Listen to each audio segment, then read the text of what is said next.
জ্যোতিষী তান্ত্রিক হিসেবে এই লাইনে প্রায় 18 বছর হতে চললো আছি, কিন্তু আমার সমস্ত ক্লায়েন্টদেরই একটা জপের, তার জন্ম ছক অনুযায়ী, জপ তো যে কোনো মন্ত্র করা যায় না, জন্ম ছক অনুযায়ী যে মন্ত্রটা ঠিক হবে, ফেভারেবল হবে আমার কাস্টমারের জন্য, আমি তাকে সেই মন্ত্রটাই দিই এবং প্রসেসটা বলে দিই।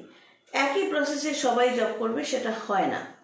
এবং এছাড়া মুদ্রার ব্যাপার থেকে, মুদ্রা আগেও বলেছি, এই যেমন অনেকে দেখবে বড় বড় যোগীরা সাধনা করে এরকমভাবে ধরে, এরকমভাবে ধরে, এক একটা মুদ্রার এক একটা রেজাল্ট রয়েছে। তো এই যে জবের জায়গাটা, অনেকে কেউ এক একজনকে এক একটা টাইম দিয়ে দিই, বা যে এতটা সময় ধরে তোমাকে জব করতে হবে, এতবার তোমাকে বলতে হবে, বিশেষ কিছু না, এই ছোটোখাটো কয়েকটা নিয়ম দিয়ে দিই। আমার কাস্টমার যেখানেই থাকুক না কেন তাদের কোনো অসুবিধা হয় না, তারা তাদের মতো যতটা উইশ করে বা তারা চায়, কিছু পায় কিছু পায় না, আবার ঠিকঠাক করে চলে, এইভাবেই আমার চলে। যাই হোক, তো এই যে জবটা প্রথম থেকে অনেকেই বলতো না আমি 1 ঘন্টা জব করেছি, 2 ঘন্টা জব করেছি, না ওভাবে হয় না। এটা নিয়ে ছোট্ট করে বলে দিই, জব ব্যাপারটা তুমি ওই মালা গুনছো, যেরকম আমার জপের মালাটাও দেখিয়েছিলাম, রুদ্রাক্ষ মালা, এর আগের ওনার পুরোনো ভিডিওতেও দেখবে, ক্রিস্টাল মালা, শুধু মালা ধরে ধরে জপ করা বা মনে মনে জপ করলাম মানে সেই মন্ত্রটা বলে গেলাম বা সেই ভগবানকে উচ্চারণ করে গেলাম, সেই জপ অর্থহীন।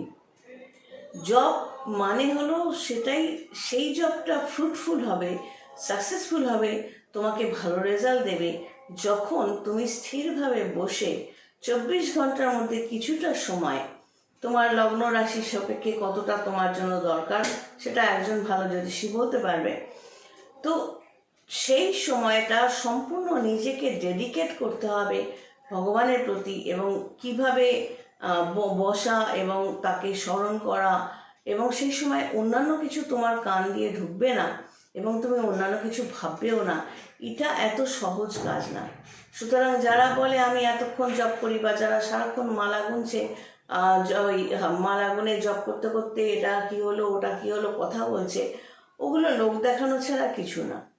জবটা হলো নিভৃত জায়গায় শান্তিতে বসে, একা বসে ওই সর্বশক্তিমান ঈশ্বরের সাথে নিজের যে অ্যালাইনমেন্ট, একটা কানেকশান তৈরি করা, বা নিজেকে ওই বড় শক্তির কাছে সমর্পণ করা, সেটা একটা সিস্টেমে চলে।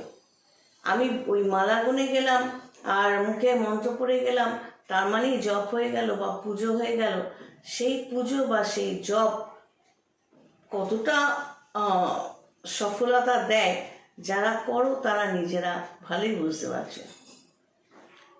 একটা রুদ্রাক্ষ পড়লেই তুমি সাধু সন্ন্যাসী হয়ে যাচ্ছ না, বা অনেক শক্তির অধিকারী হয়ে যাচ্ছ না। একটা রুদ্রাক্ষ পড়লেও তার বহু নিয়মাবলী থাকে, কখন পড়বে, কখন খুলে রাখতে হবে, কি মন্ত্র উচ্চারণ করবে, না হলে হিতে বিপরীত হবে। সেরকম জপের নামে নাটকবাজি করলে সেই মানুষগুলোর সাথে হিতে বিপরীতই হয়, ভালো রেজাল্ট কখনো আসে না।